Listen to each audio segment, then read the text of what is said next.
Isang maganda pong balita may kaugnayan sa gumuhong gusali sa Barangay Balibago, Angeles City, Pampanga. At meron po di umano na 2 tao na naipit sa gumuhong gusali ang nakakausap ng mga rescuer at sila ay buhay at nakikipag-usap sila. Sangayon ito kay Angeles City Mayor Carmelo John Lazatin Jr. Sang-ayon din sa pahayag ng kanyang Public Information Officer na si J. Pelayo IV. Sa ngayon, nasa 24 na ang naitalang nakaligtas at nagpapagaling. Mga tinamong galos na involved sa nasabing pagguho ng gusaling ginagawa dyan sa Teodoro Street sa Barangay Balibago, Angeles, Pampanga.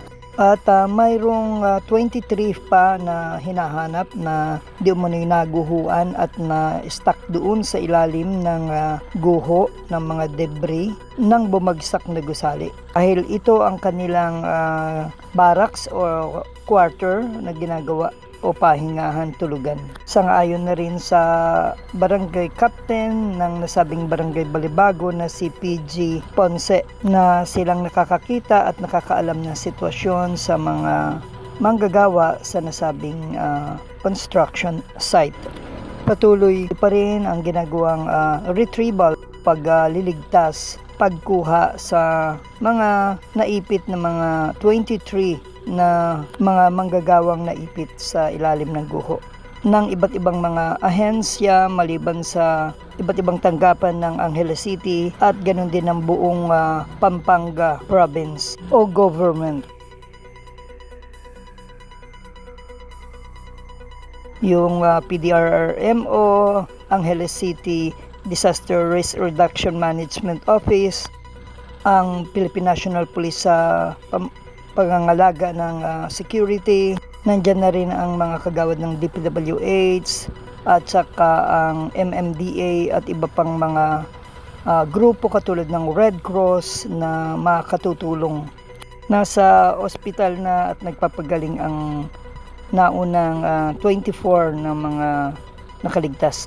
Hiniling pa rin ni City Information Office J. Pelayo na tayo patuloy na manalangin para sa kaligtasan ng iba pa. Maliban sa 2 nakakausap na ngayon ng mga rescuer na kumpirmadong buhay, naway maging matalino, maingat ang pagpuputol ng mga bakal o paghuhugot sa mga taong ito, sa mga manggagawa sa ilalim ng guho upang ligtas sila at hindi tuluyang madaganan. Maging yung atin pong mga magigiting na mga rescuer, ipanalangin din ang kanilang kaligtasan. Kaya dito po mahalaga yung panalangin ng mga mamamayan, ng mga concerned din, na lahat sana'y maligtas sila sa trahedyang ito.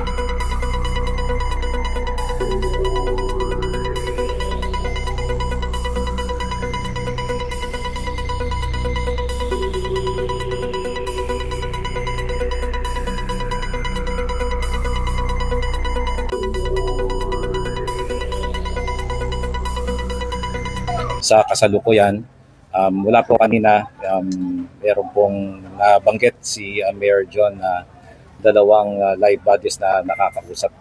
So patuloy po yung ating efforts on bringing those safely na ma-rescue po. So patuloy po tayo magdasal para sa kanila. Hanap niyo ba yung mga masasarap na bigas na ihahain sa inyong hapagkainan? O nais nyo ring magtinda sa inyong sari-sari o rice dealer store?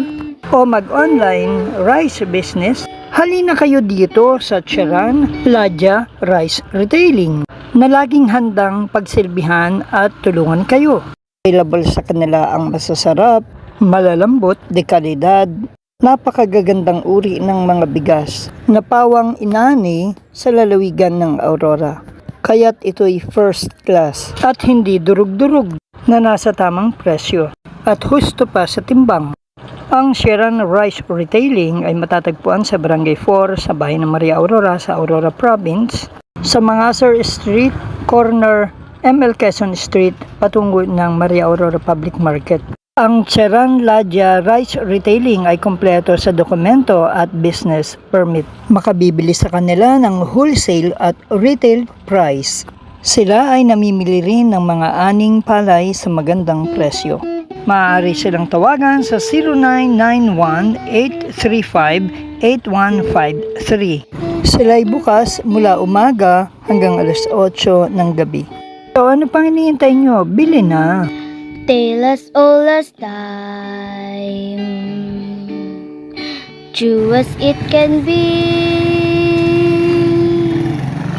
Barely even friends, then somebody bends unexpectedly. Just a little change, small to say the least. Both a liquor scared, neither one prepared. Beauty. Para sa NSK News ng NSK TV Channel, Narciso Co reporting.